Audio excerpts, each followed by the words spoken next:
पुणे जिल्ह्यातील नगरपालिका आणि नगरपंचायतींच्या नगराध्यक्षपदाच्या निवडणुकीमध्ये भाजपप्रणित महायुतीला आत्तापर्यंतच्या इतिहासात यंदा पहिल्यांदाच 100% यश मिळालेलं आहे। महायुतीनं नगराध्यक्षपदाच्या सर्वच्या सर्व 17 जागांवर विजय मिळवलेला आहे। यापैकी तब्बल 10 जागा पटकावत जिल्ह्यामध्ये घड्याळाचाच बोलबाला असल्याचं अजित पवारांनी निकालाद्वारे दाखवून दिलंय। तर दुसरीकडे महाविकास आघाडी मात्र जिल्ह्यातनं अक्षरशः हद्दपारच झालेली आहे।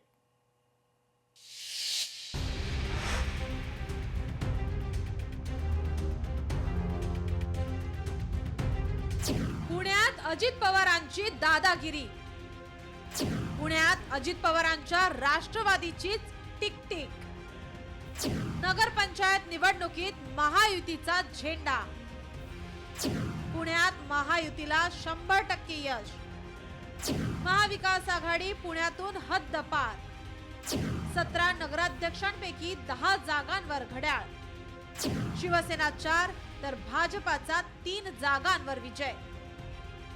एकीकाळी शरद पवार यांचा बालेकिल्ला म्हणून पुण्याचा इतिहास होता। दुसरीकडे बाळासाहेब ठाकरे आणि काँग्रेसची ताकद पुण्याच्या ग्रामीण भागात होती। मात्र आता झालेल्या नगराध्यक्ष पदाच्या निवडणुकीत महाविकास आघाडीला भोपळाही फोडता आला नाही।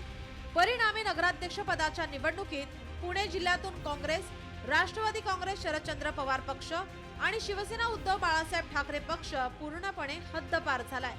शरद पवारांचा हा बालेकिल्ला उद्ध्वस्त झाल्याची चर्चा संपूर्ण जिल्ह्यात रंगली आहे। पुणे जिल्ह्यापुरतं बोलायचं झालं तर 17 पैकी 10 ठिकाणी नगराध्यक्ष पद आपल्या पदरात पाडलेलं आहे अजित पवारांनी मोठी बाजी मारली आहे। पुणे जिल्ह्यातील एकूण 17 नगराध्यक्ष पदांपैकी राष्ट्रवादी काँग्रेसला 10, शिवसेनेला 4 आणि भाजपाला 3 नगराध्यक्ष पद मिळाली आहेत।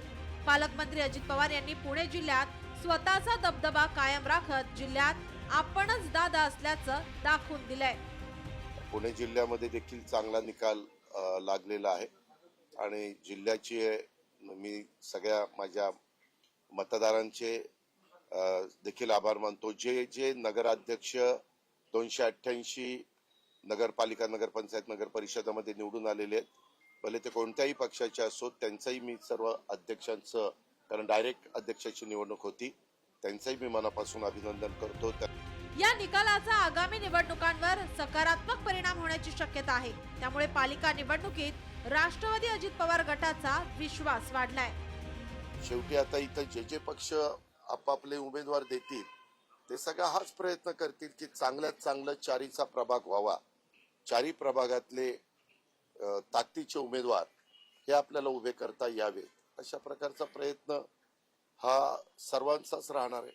तर या निवडणुकांमध्ये अजित पवारांनी आजच्या निकालामध्ये जरी बाजी मारलेली असली, 17 पैकी 10 ठिकाणी विजय मिळवून, तरी जिल्हा परिषदेची निवडणूक, जिल्हा परिषद ताब्यात ठेवणं, तिथे सत्ता राखणं अजित पवारांसाठी तितकं सोपं निश्चितपणे नाहीये। नगर परिषद आणि नगरपंचायत निवडणुकीमध्ये सुरुवातीपासूनच महाविकास आघाडीने सपशेल माघार घेतली होती। ते प्रचारातही सक्रिय नव्हते। त्यामुळे पुण्यातच नव्हे तर राज्यात महाविकास आघाडीचा दारुण पराभव झाला। त्यामुळे आता या विजयाचा महानगरपालिकेवर काय परिणाम होतो, तेव्हा तरी महाविकास सक्रिय होते का हे पाहणं महत्त्वाचं असणार आहे। अमोल धर्माधिकारी, लोकशाही मराठी, पुणे।